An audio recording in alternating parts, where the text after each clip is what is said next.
Ito na.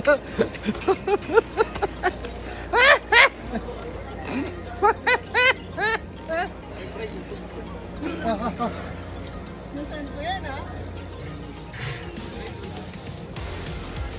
Ang ina, isang phone lang daw pwede. Ang problema nito, baka maputang ina yung phone ko malubog. Wala na tayong pambili, boy. Ayan. Swimming muna mga gar. Tingnan mo sa akin, sobrang.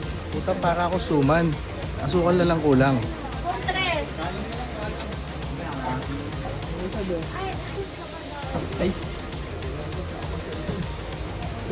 Ang ina mo, hindi ako marunong lumangoy, putang ina.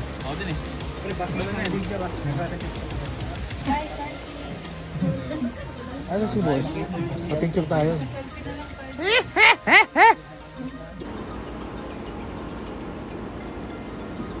Oh, swivel on your hand, sa loob ng kamay, ayaw ring, effect sa likod.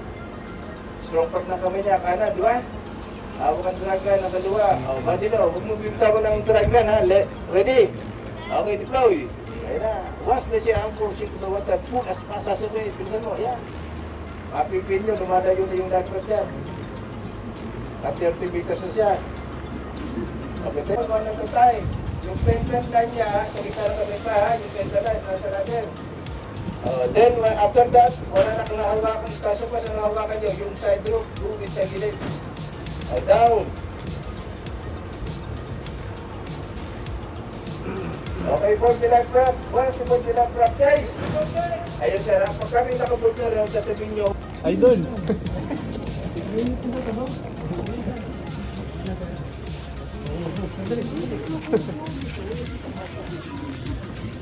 Picture mo sila.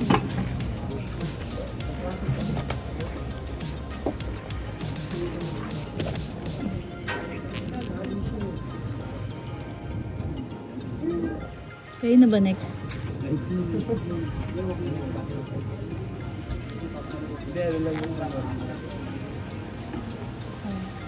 Ang pinatawag ko eh.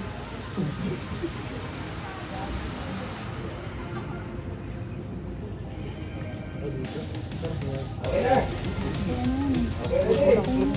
Okay. Pwede.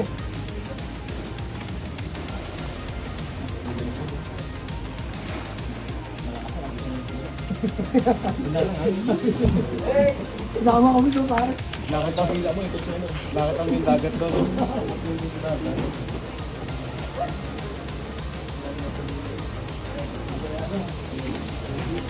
Basta ako huli. Ayun, nakakainis eh. Ano pa daw tatalon? Pag nakompleto lahat. Kasi ayoko nang huli. Gusto ko mauna akong tumalon. Kasi mas nakakakaba. Oo. Gusto mo ko nahihagis mo.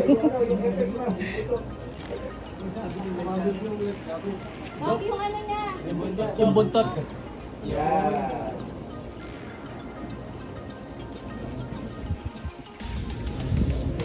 Wala na parang mag-ano na. Okay, go. Pag tumayo. Ayaw nga eh. Soft time ko na to. Ulit na tayo. Video! Hey vlog guys. Hey vlog, welcome to my guys.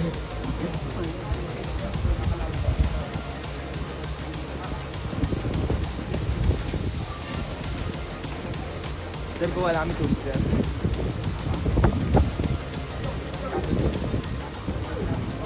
Teka muna pala. Pagbalik, nagsapatos pa rin ha.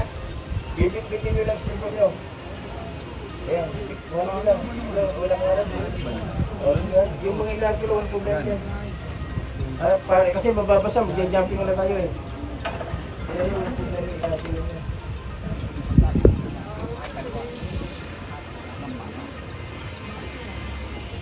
Puta, lakad matatag boy ah.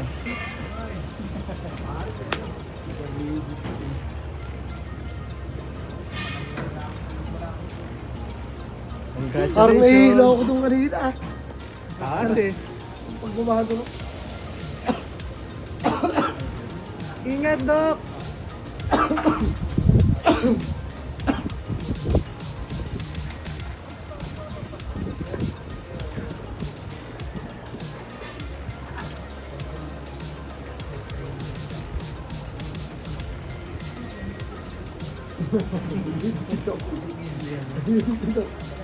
Oo, isa pa.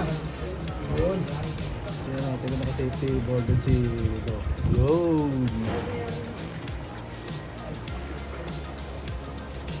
Yan si brother, sanay na to.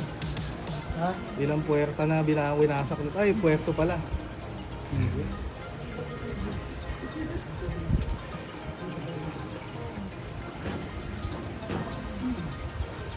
Ganda sa talon eh. Lumusong tayo. Kasi natin mga hindi marunong lumoy pa ganun-ganun yun.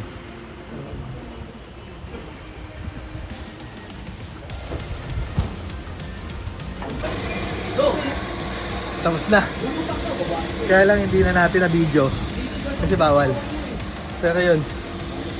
Utang na. Hirap. Utalo. Hirap.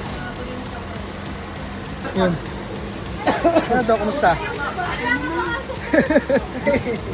Mamamatay ako sa life jacket. Utang ina. Nakuha ko maluwag.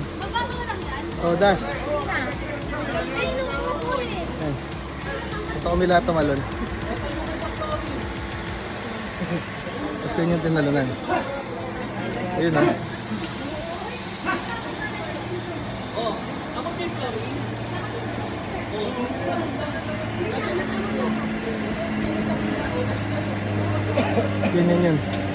Yun. Yun yung area na yun. Ay, mamaya naman, fighting. So, break time natin ngayon. Pero yun, nakaano na ako.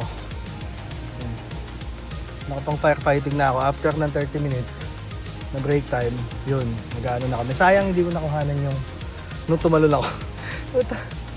Ang taas! Takot ako, hayop. Anyway, yun, medyo pahinga lang tayo na konti after ng firefighting. Yun na daw yun, sabi. Sige, mamaya na lang.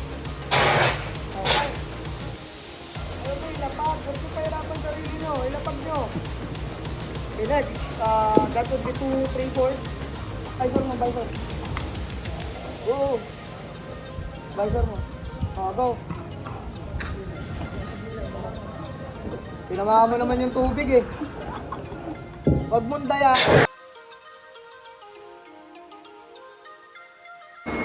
Tapos din ang demonyo, pare. Ang hirap. Pero okay lang.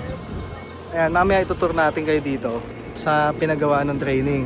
Bali, may mga iba-ibang trainings kasi dito sa Far East. Meron din na parang yung mga pang-advance, advanced firefighting, yung sa mga pagdadrive ng lifeboat, yung mga ganun. Pero ang kinuha namin, yung mga basics lang, yung tulad ng swimming, yung firefighting, walang advance, more on ano lang talaga. Ayan. Mamaya mag-update ako, ha? Kakain lang muna kami. Gutom na eh, ha? Okay, bye-bye. So, yun. Yun yung mga ginawa namin trainings nung nagpunta kami ng Tansa. Basic, yun nga, kailangan kasi marunong mag-swimming, tapos yung babaliktad mo yung life raft. Yung mga in case of abandoned ship, yung lumubog yung barko, yun yung mga ginawa. Same thing with firefighting. Kailangan matutunan mo yung mga basics, katulad ng paggamit ng fire extinguisher, kasi meron silang klase ng fire extinguisher na ginagamit sa particular na scenario. Let's say, sa kitchen, yung mga oil, yun, iba yung mga ginagamit doon. Iba pa rin yung mga ginagamit sa yung mga basics lang, yung mga, kung tawagin nila yung mga class A, class B, class C, yung mga ganun eh. So yun yung mga inano namin, kinuha namin nun. So yun, ang susunod na training siguro is yung SDSD. Ay hindi, crowd management pala. Yun yung iti-take up natin sa susunod. Kaya lang, pina-rescued ko muna yung aking training sa crowd crisis management kasi nakakapagod araw-araw kasi yun, araw-araw pupunta ka doon hanggang agang iigising, tapos anong oras na nakaka-uwi. So yun, nagpahinga muna tayo ng konti. After nun, bakbak na naman ulit na diretso nun. After nun, ng mga trainings, yun, simulan na natin kumuha ng mga i-renew natin tulad ng passport, Seaman's Book, US Visa. anti-piracy sa agency na yun, alam ko. Tapos yung mga papeles na kailangang kunin sa POEA, OWA, yung mga ganun. So yun, hindi ko na matandaan kung ano yung mga proseso, pero along the way, isasama ko kayo dun sa journey hanggang sa makarating ako sa barko. Sana. Ewan ko lang, bahala na. Sige. Yung ganun na lang guys. Ciao.